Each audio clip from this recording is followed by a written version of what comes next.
It's the Locked On Flyers podcast for Tuesday, May 13th, your daily dose of Flyers news, analysis, and high quality content that is really bummed to have to be wrapping up the Phantom season right now. It's not great.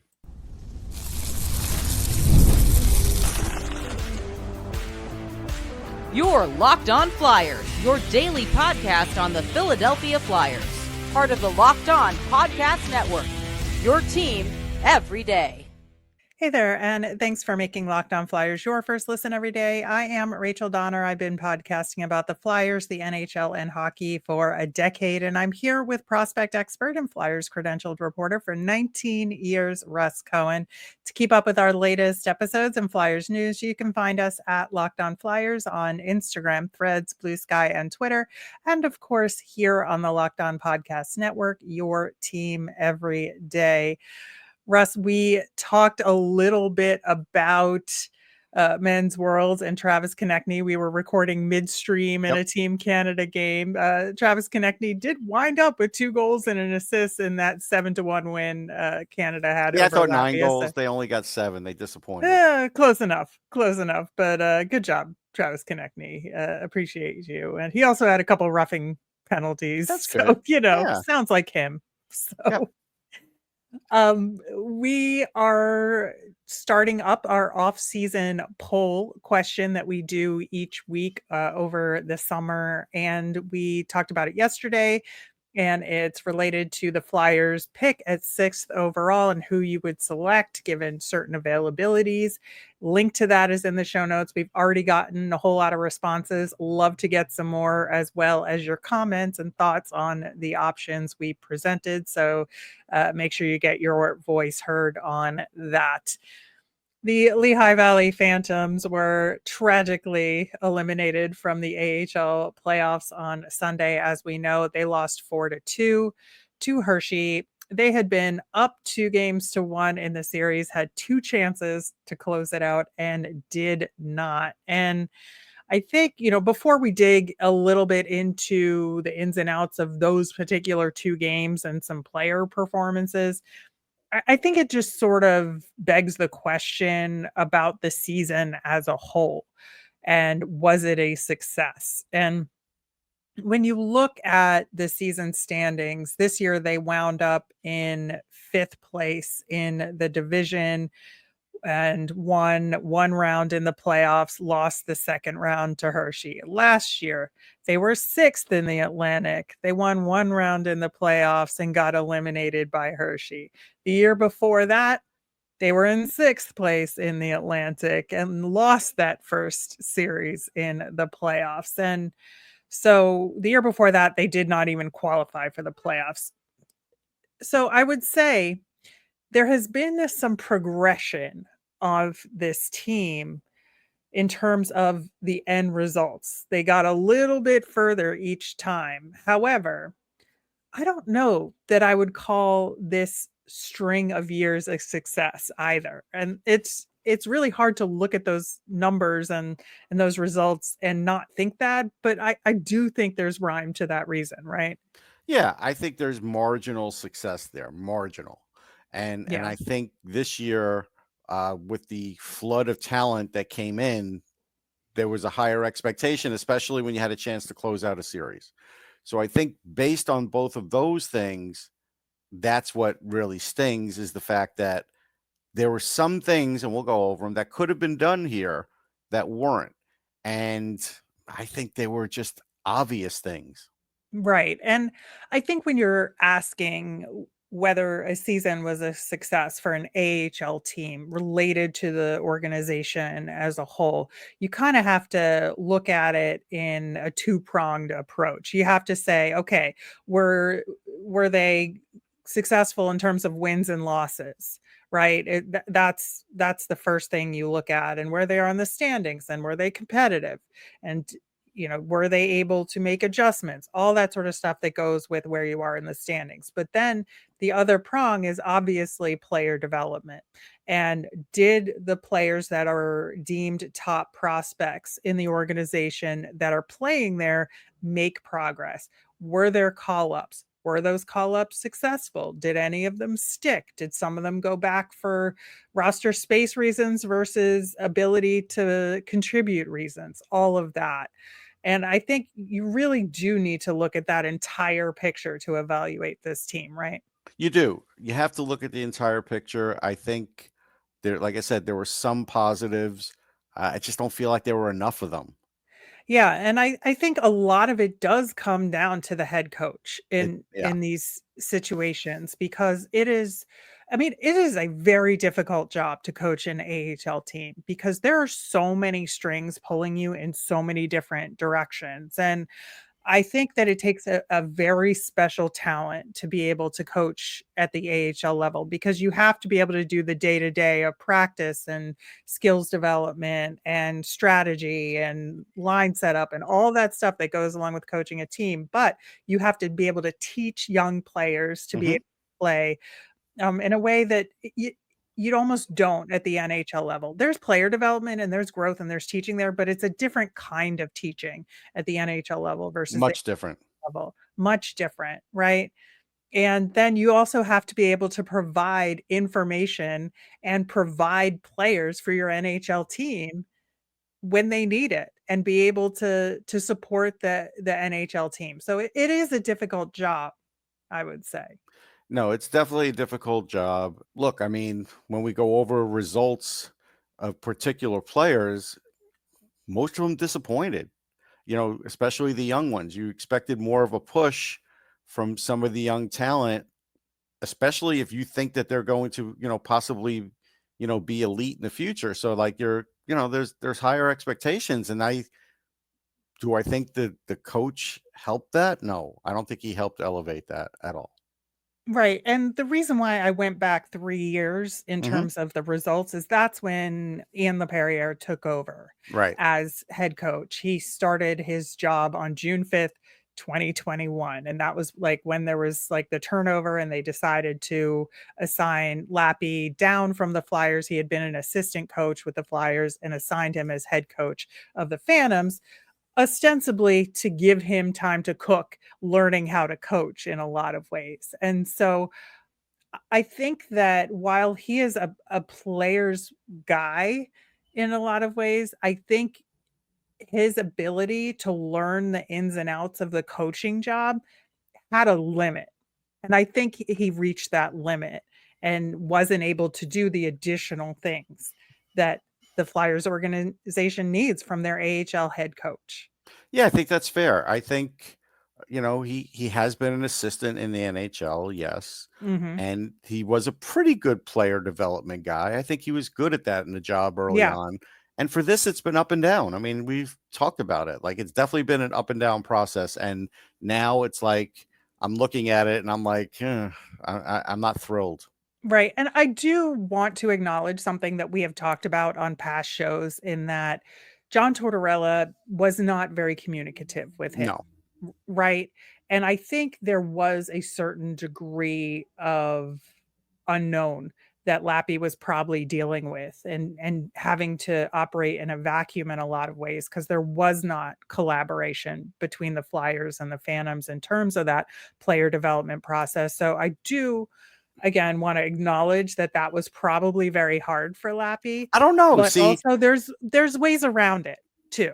right. It's harder for the players. It's not necessarily harder for Lappy because the NHL coach was never going to kill the AHL coach. He was never going to say Right.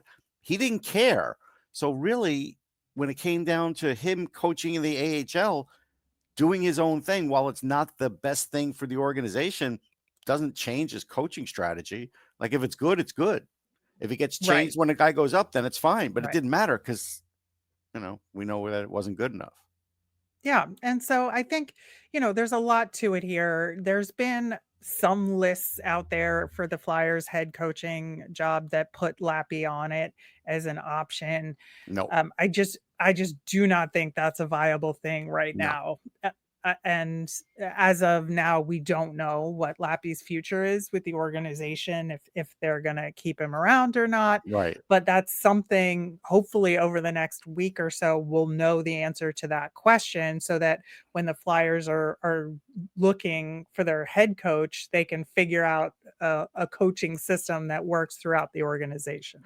I would say this. I feel pretty confident that if the Flyers were to hire Ian Laperriere as the head coach, that Bradshaw would leave. I feel Yeah. very confident in saying that. Yeah, I definitely think so, because that would kind of be a slap in the face in a Yeah. lot of ways Yeah. to Bradshaw. So I just don't see it being a realistic option No. in any way, really. Again, given the results that we've seen, they've been incremental, and I think there's always luck in sports, Oh, but I think sure. I think the incremental results, especially this season, were due to the addition of the players that he I mean, I got. have And 3 big reasons why it wasn't enough. well, what are they? We'll talk about them next segment. All right. We will dig into kind of the specific game results of that game series against Hershey and how you address the player evaluations as a result, coming up next. Looking for a snack that's both delicious and nutritious? Crack into a good source of protein with Wonderful Pistachios. Wonderful Pistachios is one of the highest protein nuts, and each 1 ounce serving has 6 grams of protein, giving you over 10% of your daily value. Plus, they're packed with fiber and better for you unsaturated fats to help you feel full longer. And personally, I like the no shells variety better because I'm lazy and I don't want to actually have to shell the nuts.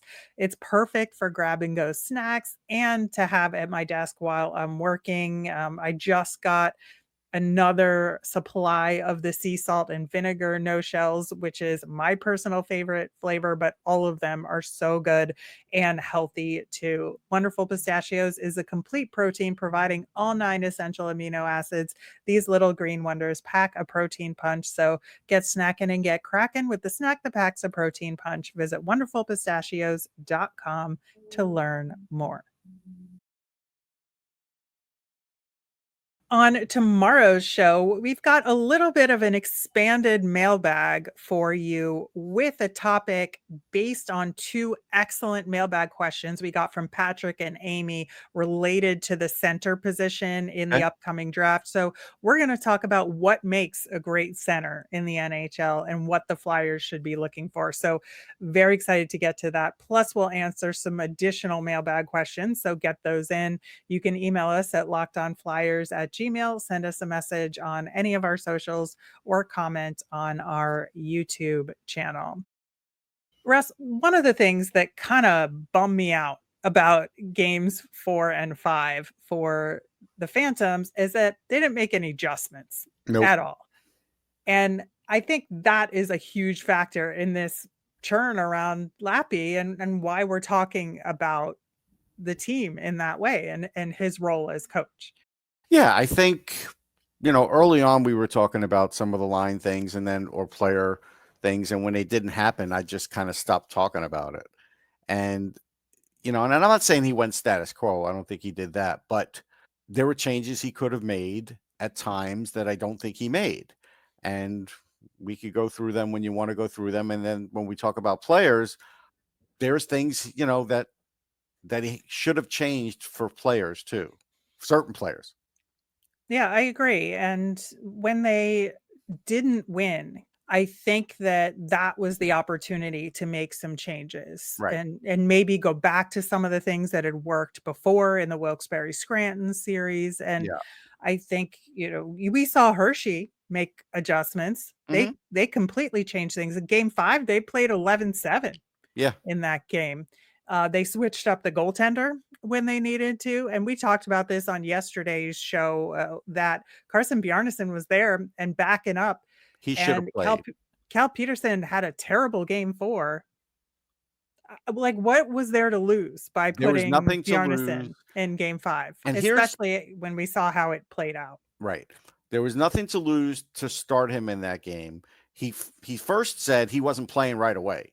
So like as if that's going to help Cal Peterson magically be better, because it wasn't. And then you're down 2-0 in the first period after you failed on 2 power plays. That's enough. Take him out. You knew Cal Peterson could not win that game for your team. You knew there was no way you're winning that game down 2-0 with Cal Peterson. And like, you have to know that. If you don't know that, then you have a problem at coaching and you're too loyal. And so, yeah, that should have been at least the last ditch effort to put him in to kind of change it up and hope. Exactly, and to your point from yesterday's show, like, nobody has a book on Bjarnason yet. No. So, I think it would have been better overall to give him a shot. Would he have won? I don't know. I can't answer that question. Would it have been a different look? Absolutely. And I think just giving a different look is something that Hershey then would have had to adjust to and add something else to their plate. Correct. And that's what you got to do in these circumstances, especially when you've lost game 4, which was your almost get out of jail free card to Right. win the series in a lot of ways at home. And then you wind up having to go back on the road for game 5 and make it harder on yourself. So I think it was just a bad decision all around as far as that goes. And I am very thrilled that we won't have to deal with Cal Peterson anymore. Now that the season is Yeah, over, like we're I done. said, I said it, last show before this game. He's going to walk out the door after this game and nobody's going to look back. He's not looking back. The Flyers aren't, and the Phantoms aren't looking back. So how did that Nope, help you? It didn't. it did not. And now we don't know what Carson Bjarnason's like in a playoff game at the AHL No level. idea. You got to wait till next year. The other big thing that killed him, I think, was penalties. Yeah. They had to kill off a 5-on-3 for an extended time. Even though they were perfect on the penalty kill in game 5, it took valuable time away from them to be able to really effectively try and mount a comeback there. And I think they just took some really bad penalties. Game 4 was one of the most undisciplined games I've seen them play all year. And that was a huge part of why they lost. Yeah, it's a big reason why. Also, again, Louis Belpedio had 1 assist. Tell me exactly what he's valuable for, because I've lost sight. And that's why I said I wouldn't have just made him the regular, because he used to be offensive. And if you weren't getting any offense out of him, I know he's sort of reliable defensive, but like, they had other guys who were going to help you in the future that you could have had in instead of Belpedio. And we talked about that a couple shows ago. So tell me, after Right. 1 assist, why? But throw Ty Murchison in there. Let's see what he can do. Right. That's what I would have done. Exactly. Yeah. Well, and I think, when you get off to a terrible start in both games, like it was 3-0 in Yeah. both games at a certain point. And yes, they clawed their way back a little bit, and more so in game 5 than Right. in game 4. It was just a little bit further out of reach for But them did you in ever game feel like 4. they were going to tie or win that game? I don't know. I wasn't watching it I think intently, so I didn't feel it, but in game 5, I would have said so, except for the penalties. okay. I think that just deflated everything. And And Belpedio had 1 of those too, he besides did. having an assist. Yeah. He did. So, I think when you're playing from behind for 2 key games in a row, like that shows that you can adjust, because it shows that the other team adjusted and was able Yeah. to capitalize on it early. And if you can't get your team ready to play early, that means they're either ill prepared, which I doubt is the case in terms of them individually as players, because they're all good players. And we saw them have very good success toward the end of the regular season. So we Yep. know they can do it. Yep. It's a systems issue. Yeah. It then becomes a systems issue, because we saw Hershey run ramshot all over them early in both games. And that was an issue. I And think and I was gonna say, for all we know, Todd Nelson's on the Flyers list of head coaching candidates. So for people that put Ian should Laperriere be. on the list, Todd Nelson has to be higher on the list because he just schooled them. I know. That's the thing, is like, I would have Todd Nelson on my list. Yeah, he just That won is 2 for sure. elimination games. I mean, besides a championship last year and who knows what this year. Yeah, absolutely. And, despite the fact that the penalty kill was perfect in game 5, it was not perfect in game 4, only 5 for 8. So Yeah. Hershey had 3 power play goals in game 4, and the Phantoms were 0 for 7 on the power play in game 4. Like, what are you doing? What are Yeah. you doing here? That's a systems thing. That is a systems thing, and that's bad. No, that's bad.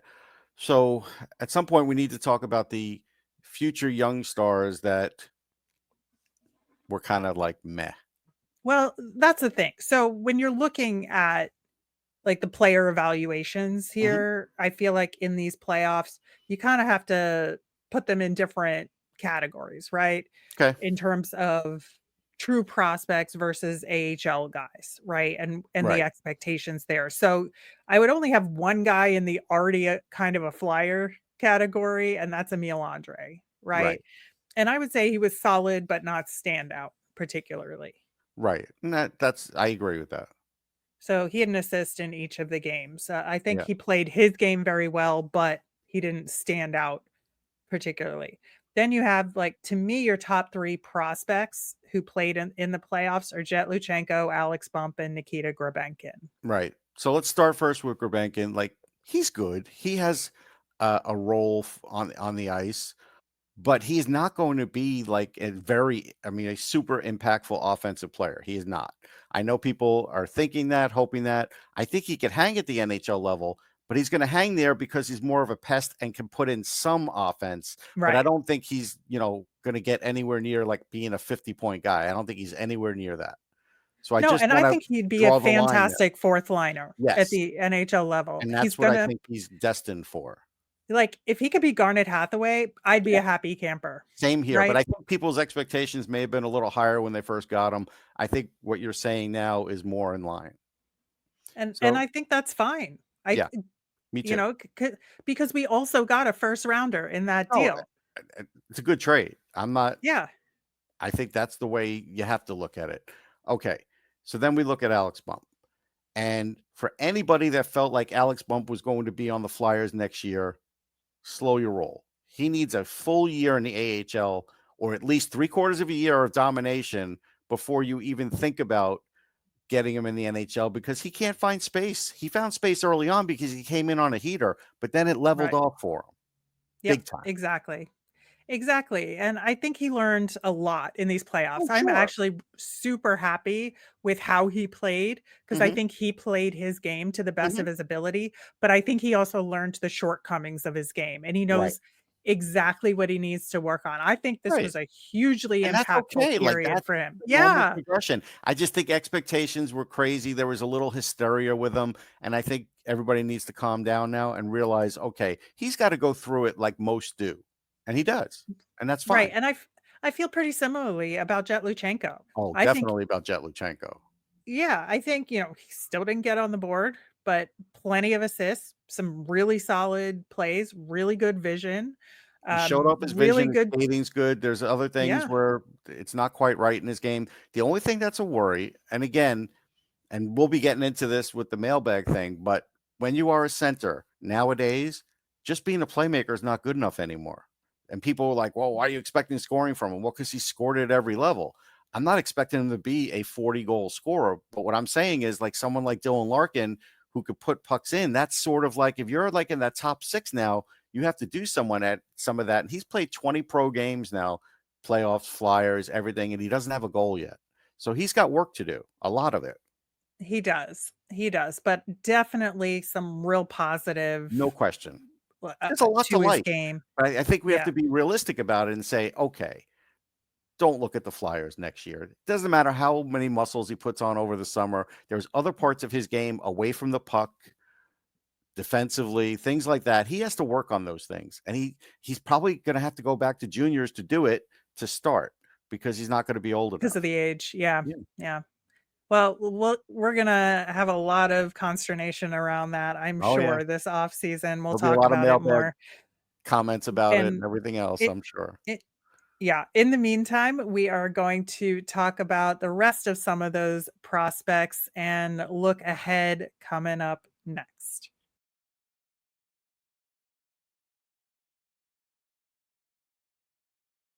All right, so the next tier of prospects to me that we're looking at here is Zaid Wisdom, Jacob Gaucher, Ethan Sampson, and Hunter McDonald. 3 of those 4 have contracts. Right. And we're hoping Zaid Wisdom gets a two-way, I right? mean, I just don't see how he doesn't. Right. Like here, the order should be Carter Sutherland, Zaid Wisdom. Get him under Yeah. contract. But I do think Jacob Gaucher had really good progress this season, Yeah. definitely leveled up It his was a game, good year. deserved really good year for him, got a goal and an assist in game 4 in that comeback attempt. And I think, he needs to button things up a little bit and be a little bit more consistent, but I'm really pleased with how his game is progressing. Yeah, I mean, he had a good playoff. He had a decent season. He needs to be like a 55, 60 point AHL player if you have hopes of him being like a third liner in the NHL and getting like 40 points. That's it. Right now that's in the, in the distance. He's got to prove that. It doesn't matter his age. I don't even bring up the age because it's like this is where he is in his development and he's getting closer, but he needs more development for sure. Yeah, and I think Ethan Sampson and Hunter McDonald just need to spend more time in the more AHL, time. and I think both of them are gonna make really good progress next season. We saw it I from think both so. of them this year, and I think, if we're looking at potential call-up opportunities very late next season just to see what we got, I Yeah, you think can that's just give him a look-see. I think that's Yeah. fair. I Yeah, would I be think up that's for where we're that. at with both of them. Yeah, I would be up for that. And again, a little less, consternation and a little less pumping up from Keith Jones about Hunter McDonald and just let him develop. Just let He him had a do his better thing. second half. He did He pretty did. well in the playoffs. He got a goal. He's not going to be an offensive player. We know that. But it's fun when he gets a No, goal. but he also, takes bad penalties. Yes. So, And he he's needs to gotta work on clean that. stuff up. He's got to clean up Yeah. his game. Yeah. He really does. Then sort of the next category is tweeners and call-ups, and that's your Rodrigo Abels, Anthony Richard, Ole Yeah. Lixell.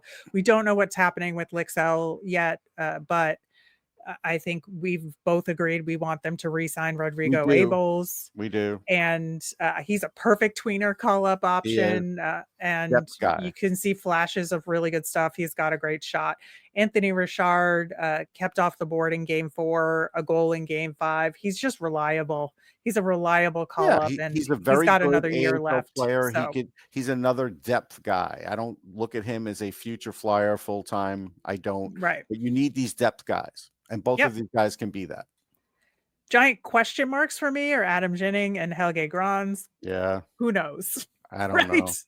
I know have people got no mad idea when what I they're said thinking. Helge Grans might go back, and I still think he might go back because if he doesn't feel like the organization is going to give him a real shot, he may just leave. Like he has the opportunity to do that. He's a pretty good player. Grans, there's going to be teams looking at Helge Grans. I'm pretty sure of that. Yeah, you have to think so. So he's an RFA, so give him his RFA deal and keep him here. Don't put him into a deal. Don't throw him in a deal. You can't have too many defensemen. And we're not talking about none of these defensemen are top 6 guys that we're talking about. None of them. Even Andre probably is a third pairing power play guy. So, but if they flip and let him be on the power play. Correct. And that's what you have to use them for. But they need these guys. You need these guys, and then you have to have the top end guys. But you still need these guys too. You can't have too many. Right. And I think hopefully, as I said earlier, we have some clarity around the coaching and player development of the Phantoms, in the next week or so moving forward. And we can talk about that for our kind of more deep dive next Tuesday on this team and what to do moving forward with the team. But that is on agenda, number 1 for the Flyers is to make a decision about the coaching in Lehigh Valley and what to do there. And then secondarily, look at those contracts of the AHL players on the team and the guys like Zaid Wisdom, who you have to potentially re-sign and what that's going to look like. I mean, Alan McCauley should have his list and he should go in with Danny and say, this is what we should do. He shouldn't wait for Danny to ask him what to do. He should go right into him and tell him what they should do. That's right. And I think there's going to be some opportunities here for some AHL free agents to round out this team in a really positive way. Yeah. And I think it's an attractive place to be. It is. At the moment. A great rink. It's a good atmosphere. They have good candied nuts, as I pointed out many times. No, but I mean, it is a good place, and players definitely It really enjoy is. playing there, except for Alexei Kolosov, but everybody else does. Right. Well, that's a whole other thing.